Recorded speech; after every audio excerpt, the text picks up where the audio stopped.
Magandang hapon, narito po ang latest sa daigdig ng palakasan sa chess. Napanatili ni Pinoy Grandmaster Wesley So ang pakikisalo sa liderato ng 2013 Calgary International Chess Classic sa Canada. Kagabi, nauwi sa draw ang enkwentro ni So at local Grandmaster Eric Hansen sa third round upang kapwa sila makalikom ng tig 2.5 puntos sa loob ng 3 rounds. Kasosyo nila sa liderato si Dutch Grandmaster Robin van Kampen. At silang tatlo ay nangunguna ng kalahating puntos laban kina Grandmaster Viktor Mikhalevsky ng Israel, Grandmaster Eugene Perelstein at FIDE Master Adars Jayakumar ng Amerika at kay International Master Richard Wang ng Canada. Sa fourth round ngayong gabi ay makakatapat ni So si Van Kampen sa board 1 habang makakaduelo naman ni Hansen si Mikhalevsky sa board 2. Ang partisipasyon sa Calgary International Chess Classic ay bahagi ng preparasyon ni So para sa pagsuong sa hamon ng prestiyosong World Chess Cup sa buwan ng Agosto. Lipat po tayo sa boxing. Sub-sub sa ensayo si WBC contender Denver The Excitement Cuello kahit pa may iniinda pa ring minor injury sa balikat. Kanina ay tumawag pa sa PTV Sports si Cuello upang ikwento kung gaano siya katutok sa asam na makuha ang pinakamagandang kondisyon ng kanyang katawan. Si Cuello ay magbabalik para maagaw ang WBC 105-pound belt sa June 28. Narito ang report ni Cristabel De Leon. Hindi nagbibigay ng leeway sa relaxation sa ensayo si Pinoy WBC minimum weight contender Denver Cuello. Kahit pa sumasalang siya sa therapy sa balikat ay hindi ito hadlang para ibigay ng todo ng hard-punching kabatuan Iloilo Pride ang preparasyon. Si Cuello ay naghahanda para sa kanyang asam na maging isang ganap na World Boxing Champion. Sa June 28 ay hahamunin ni Cuello sa Dubai ang Chinese champion na si Strong Zaozong.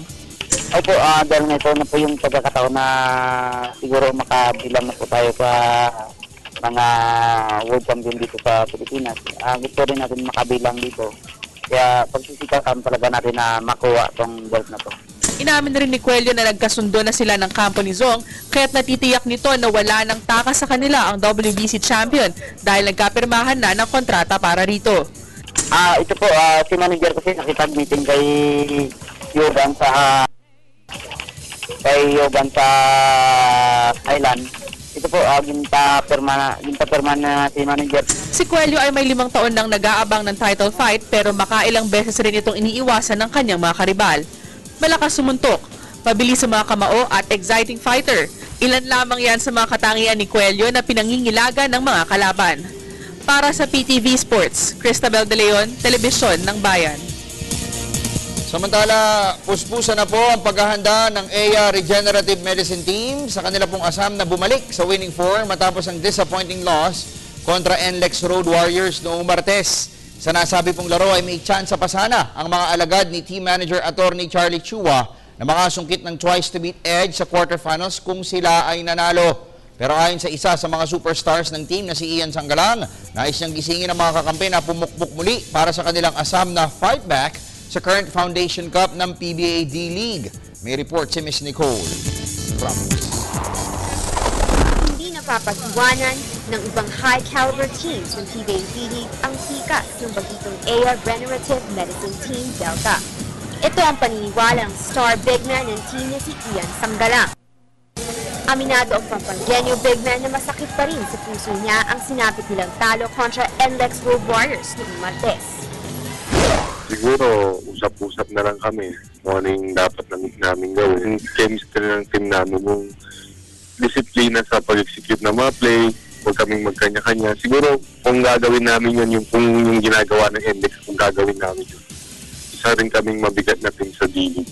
Pero hindi namin nagagawa eh. Sa bagay kasing NLEX, matagal nang magsama-sama yan. Dahil sa kanilang kabiguan laban sa 4-time D-League champions na walang parang bula ang tsansa sa twice-to-beat incentive ng EYA Regen.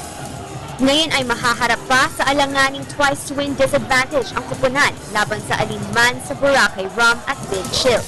Kaya't hamon ni Sanggalang sa kanyang mga kakampi, huwag nang magkanya-kanya at muling isipin ang kapakanan ng team.